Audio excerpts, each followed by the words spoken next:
Our next storyteller is actually one of our storytellers that's going to be at the 5-year anniversary show on the 15th. He has told many great stories at Story Slam. One of my favorite stories is a story about camping and the attack of the raccoons. And another great story, maybe his worst date story is about this person, but he once dated his cousin. Please put your hands together for Jonah Solheim.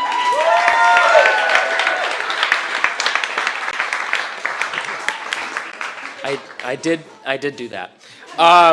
So it's been a little while since I've been here. The last time I was here, I had just gotten a job at a preschool, which is why I sound like this, because children sneeze in my mouth every day.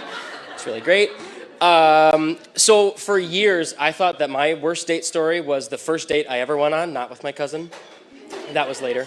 I was 14, so my dad had to drive me, and we went over to the girl's house, and she answers the door with a friend of ours from high school, and she says, "Caroline wanted to come with, is that okay?"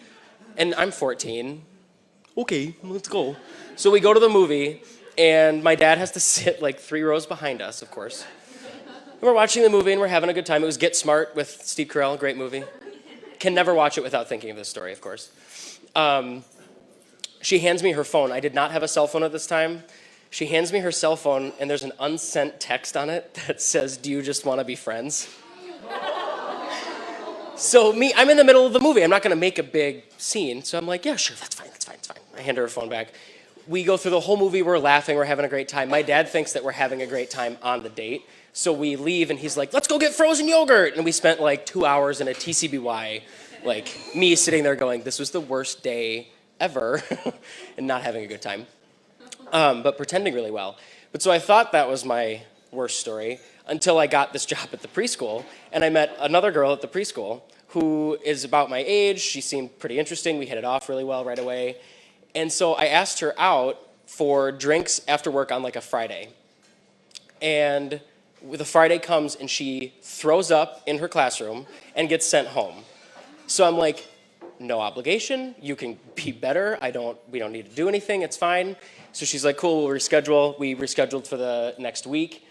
And on the Monday after that Friday where she threw up, she was in a car accident coming into the school, T-boned at 40 miles an hour, totaled her car, had to go home, got a ticket from the police. It was a whole big deal. And everyone's talking about it. They're like, is she okay? I wonder what happened. Like, it was just somebody that was speeding to work. But it was very nervous and scary. Wednesday comes, and she slices the tip of her finger off in a gate outside and has to go to the hospital, is in shock. She has stitches. She's down like the first digit of her finger. So I'm like, someone doesn't want me to go out with this girl. I don't know who it is, but they're looking out for me. So I cancel. And I'm like, we're not going to go out. I'm sorry. Like, I think you need to get your shit together. I'll wait until your shit's together. Just let me know. We're in the same building every day, so you know where to find me. And we wait. And like a month passes, and we get a new coworker who has a birthday party. And I get a text from the girl who cut her finger off. And she's like, we live really close. Do you think you could drive me to the party? I'm like, yes, that's fine. You're on my way. Not a big deal. Don't have to drink while I'm there. It's fine. We get to the party, and within, I think it was about 10 minutes, she was blackout drunk. Like, running around to people, will you kiss me? Will you kiss me? Will you kiss me? Like, going to people, asking. And she was obsessed with trying to make me jealous, I guess, is what was going on, is what I found out later when she was crying. Because I had not rescheduled the date. Little did she know it's not really fun watching someone do that all night. So I go through the whole party. I'm trying to have a good time. I'm talking to people. I'm meeting new people, playing games, trying to avoid the blackout drunk girl who's crying in the corner. And at one point, I've like lost track of time, and I've been having a really good time trying to forget this.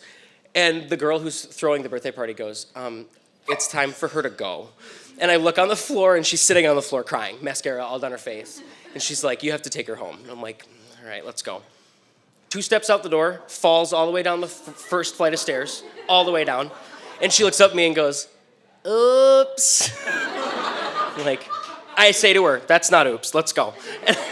I'm like, I've worked with children long enough to know how to do this. So we get outside. We're going to the car. She's bobbing and weaving. She's going all over. I go, you cannot throw up in my car. I have nothing to clean it with. Do not throw up.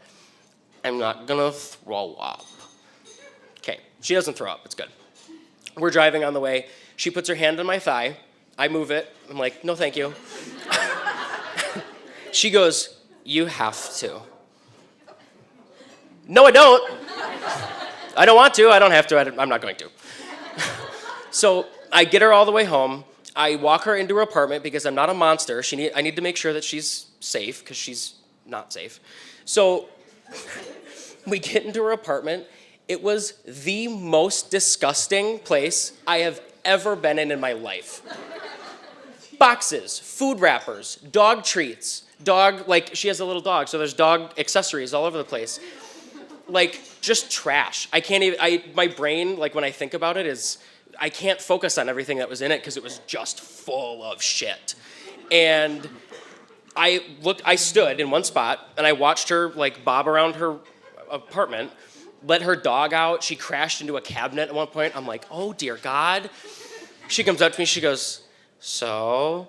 I'm like, good night. And I gave her a hug and I booked it. And I got back to school or to work the next day or the Monday. And I told everyone, I was like, this was the weirdest, worst non-date date that ever happened to me. So I think that takes the cake from being broken up with in the middle. Not really sure. I'll let you decide. Thank you. Great job, buddy. Thank you, Jonah. To give a little clarity to Jonah's relationship with his cousin, he didn't know that it was his cousin. And it was like a step cousin. Yeah. So weird, but like not weird.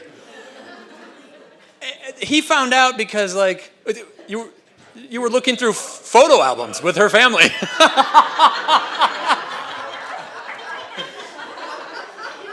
And if I remember correctly, it turned out that your mom had known, or her mom had known like the entire time that you were cousins? Yeah, okay. Well, some moms just really want to, make it happen.